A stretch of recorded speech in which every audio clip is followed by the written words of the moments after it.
और आज हम करने जा रहे हैं सॉल्ट हाइड्रोलिसिस।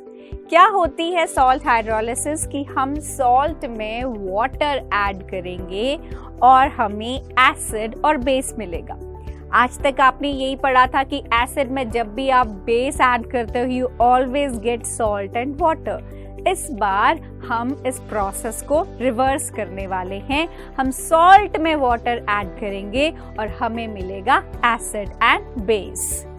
सो हाइड्रोलिसिस क्या है? मिक्सिंग ऑफ द एनायन और cation of the salt with water to produce an acidic और बेसिक सॉल्यूशन। अब सॉल्ट जो है वो ज़रूरी नहीं कि वो सेम स्ट्रेंथ की बेस और एसिड के साथ बना हो।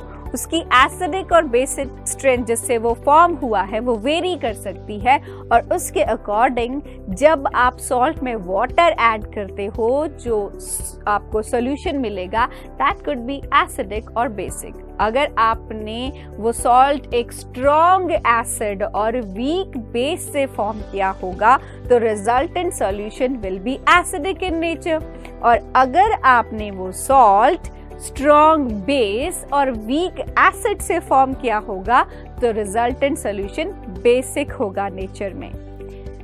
सो hydrolysis is the reverse of neutralisation. जैसे मैंने बताया हम हमेशा एसिड और बेस को मिक्स करके सॉल्ट प्लस वाटर बनाने की बात करते थे।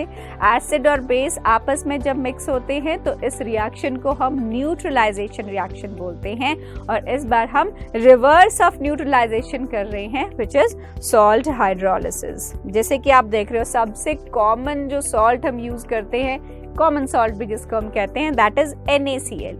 Na पॉजिटिव आयंस हैं इसमें और Cl नेगेटिव आयंस हैं। इसमें जब आप वाटर मॉलिक्यूल्स ऐड करोगे क्या करेगा वो वाटर मॉलिक्यूल? अब वाटर मॉलिक्यूल में आपके पास H पॉजिटिव या OH नेगेटिव आयंस होती हैं, या आप ये कहो कि अगर वाटर मॉलिक्यूल आप इसे ड्रॉ करते हो सो ऑक्सीजन पे स्लाइटली नेगेटिव और हाइड्रोजन पे स्लाइटली पॉजिटिव होता है। सो जब आप सोडियम आयन को अगर आप देखते हो तो सोडियम आयन कैसे है? पॉजिटिवली चार्ज्ड है। तो जब पॉजिटिवली चार्ज्ड आयन आएगी उसको वाटर मॉलिक्यूल सराउंड करेगा तो उसको कौन सी आयन इसमें से फेस करेगी? नेगेटिवली चार्ज्ड, क्योंकि जो ऑपोजिट चार्जेस हैं दे अट्रैक्ट ईच अदर। तो नेगेटिव चार्ज इसकी तरफ फेस करके इसको हाइड्रोलाइज कर देती है। सिमिलरली जो नेगेटिव आयन है क्लोराइड आयन, जब वाटर मॉलिक्यूल उसको सराउंड करते हैं तो नेगेटिवली चार्ज्ड आयन की तरफ जाएंगे positive ion of water which is H positive, तो उसको वो सराउंड कर लेता है and this is called hydrolysis. Water एक पोलर सॉल्वेंट है जिसमें पॉजिटिव और नेगेटिव चार्ज दोनों प्रेजेंट होते हैं, और हम कहते हैं कि वाटर यूनिवर्सल सॉल्वेंट भी है कि ये हर तरह की चीज को अपने में डिसॉल्व कर सकता है। कैसे करता है वाटर डिसॉल्व?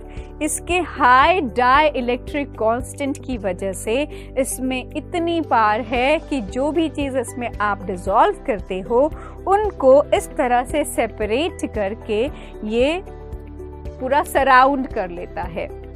जो भी इसके पास पॉजिटिव आयन आएगी या रिलेटिवली पॉजिटिव आयन आती है उसको negatively charged oxygen atom surround कर लेता है, और जो भी इसके पास नेगेटिवली चार्ज्ड आयन आती है उसको पॉजिटिवली चार्ज्ड हाइड्रोजन के मॉलिक्यूल्स सराउंड कर लेते हैं जो वाटर में ही प्रेजेंट हैं। ठीक है, इसको कहते हैं hydrolysis. Salt hydrolysis is a reaction between salt and water to produce acidic, basic or neutral solutions. Acidic solution can be made from salts that are from strong acid and weak bases, and basic solutions can be formed from salts that are from weak acid and strong bases. जो भी चीज strong होगी उसके according आपको resultant solution मिलता है। Then salts that form acidic solution, तो acidic solution के लिए मैंने कहा कि जो भी चीज स्ट्रॉन्ग होगी वो देगा, तो मतलब आपको स्ट्रॉन्ग एसिड चाहिए इसमें। सॉल्ट बनाने के लिए। तो जैसे इसने अमोनियम क्लोराइड लिया है, एक जो सॉल्ट है आपका, that is formed from strong acid HCl and is neutralised by the weak base NH3। आपने लिया HCl और इसमें आपने डाला NH3, क्या होगा? ये NH3 अपना लोन पेयर डोनेट करता है H पॉजिटिव को and it forms NH4 positive and Cl negative ion, ammonium chloride, और ये बन जाता है salt. Then it says the chloride ion produced is incapable of hydrolyzing because it is the conjugate base of the strong acid HCl, जो आपको NH4Cl में chloride ion obtain होती है, that is not capable of hydrolyzing, क्योंकि ये it is a conjugate base of a strong acid HCl। Conjugate base जो बनेगा strong acid का, that will be weak in nature, जिसकी वजह से वो हाइड्रोलिसिस नहीं कर पाता। In other words, the chloride ion can not accept a proton from water to form HCl and OH negative ion. Hydrolyse ना कर पाने का मतलब ये है कि वो वीक होने की वजह से H पॉजिटिव आयन को एक्सेप्ट नहीं कर पाएगा, जो कि उसको वाटर से एक्सेप्ट करनी थी HCl बनाने के लिए। However, ammonium ion is capable of reacting slightly with water, donating a proton and so acting as an acid. जैसे हमने किया, अमोनियम कैसे बना था? अमोनियम बना था जब NH3 ने अपना लोन पेयर डोनेट किया था H पॉजिटिव को, so it forms a NH4 positive. Now this NH4 positive is capable of donating its H positive ion, वो दे सकता है easily अपना proton and it can act as acid, क्योंकि acid हर वो चीज होती है जो अपना H पॉजिटिव आयन डोनेट कर सकती है। तो इस वजह से ये जो सॉल्यूशन फॉर्म होगा, that will behave as an acidic solution, क्योंकि इसमें जो अमोनियम आयन है that is capable of donating H positive ion. Next is salts that form basic solution. अब बेसिक सॉल्यूशन के लिए क्या करना पड़ता है? आपको स्ट्रॉन्ग बेस यूज करना पड़ता है। So when solid sodium fluoride हमारा सॉल्ट है which is dissolved into water, it completely dissociates into sodium ions and fluoride ions. NaF ये आयंस में डिसोसिएट हो जाएगा completely. The sodium ions do not have any capability of hydrolyzing, but the fluoride ions hydrolyze to produce a small amount of hydrofluoric acid and hydroxide ion. कि जो sodium ions हैं वो hydrolyse नहीं कर पाएंगे, लेकिन जो फ्लोराइड आयंस हैं वो हाइड्रोलाइज करते हैं और प्रोड्यूस करते हैं hydrofluoric acid and hydroxide ion. और अगर जो आपका सॉल्यूशन फॉर्म हो रहा है उसमें हाइड्रोक्साइड आयन है, OH नेगेटिव आयन है, that will B basic in nature. So salts that are derived from neutralization of a weak acid by a strong base will always produce salt solutions that are basic.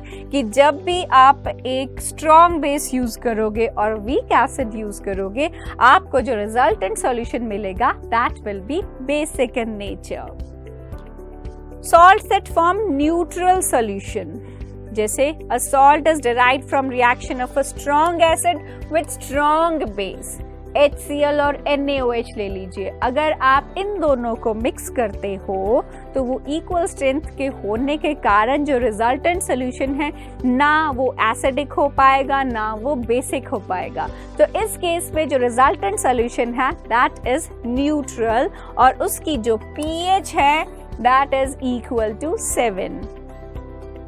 An example is sodium chloride, which is formed from the neutralization of HCl by NaOH and both of them are strong. HCl is a strong acid, NaOH is a strong base. A solution of NaCl in water has no acidic or basic properties since neither ion is capable of hydrolyzing. कोई भी ion hydrolyse नहीं कर पाती है, जिसकी वजह से ना आपको एसिडिक सॉल्यूशन मिलेगा और ना ही बेसिक सॉल्यूशन.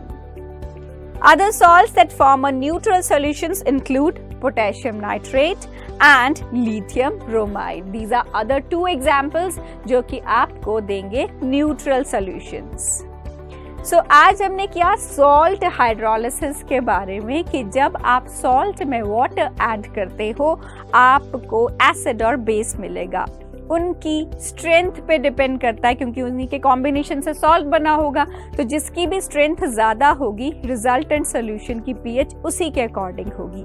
अगर आप स्ट्रॉन्ग एसिड लेते हो आपको एसिडिक सॉल्यूशन ऑब्टेन होगा, अगर आप वीक एसिड लेते हो आपको बेसिक सॉल्यूशन ऑब्टेन होगा. जैसे NaCl जो है वो फॉर्म हुआ है स्ट्रॉन्ग एसिड और स्ट्रॉन्ग बेस से, ये आपको न्यूट्रल सॉल्यूशन देने वाला है. अगर आप वीक एसिड लेते हो और स्ट्रॉन्ग बेस लेते हो उसके कॉम्बिनेशन से CH3COONA आपको मिल रहा है. जैसे आपने CH3COOH लिया acetic acid which is a weak acid and NaOH is a strong base, आपको सोडियम एसीटेट इसमें मिलता है और ये आपको रिजल्टेंट सॉल्यूशन बेसिक देगा क्योंकि आपका बेस स्ट्रॉन्ग था. NH4Cl में you will be taking strong acid and a weak base. जैसे अमोनियम हाइड्रोक्साइड और हाइड्रोजन क्लोराइड अगर आप कंबाइन करते हो you get NH4Cl. अब इसमें क्योंकि आपने हाइड्रोजन क्लोराइड लिया जो कि एक स्ट्रॉन्ग एसिड है, आपको एसिडिक सॉल्यूशन मिलेगा. और वीक एसिड और वीक बेस में आपको इसमें हाइड्रोलिसिस ना हो पाएगी.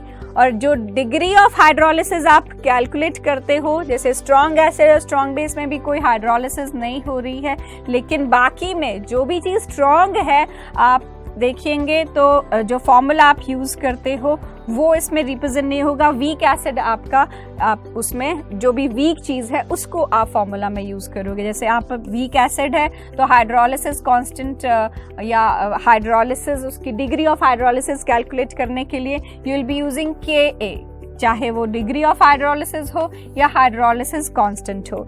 सिमिलरली जब आप वीक बेस यूज करते हो तो आपको Kb को कंसिडर करना होता है और अगर दोनों आप वीक लेते हो तो दोनों को फॉर्मूला में यूज़ किया जाता है. वैसे तो इन फॉर्मूलाज पे बेस्ड आपको ज़्यादा क्वेश्चंस नहीं मिलते हैं, लेकिन फिर भी कंपटीशन पॉइंट ऑफ व्यू से आप इनको यूज़ कर पाते हैं. पीएच कैलकुलेट करने के लिए अगेन जो आपके पास वीक चीज़ है उसी को आप फॉर्मूला में देख पाएंगे. ये फॉर्मूलाज की डेरिवेशन आपको डिटेल्स में नहीं है तो आप इनको एज सच याद कर सकते हो और इन पे आपको क्वेश्चन पुट किए जा सकते हैं. So that was all for this part. हम फिर मिलेंगे नेक्स्ट पार्ट में. Till then keep learning, keep revising. Thank you.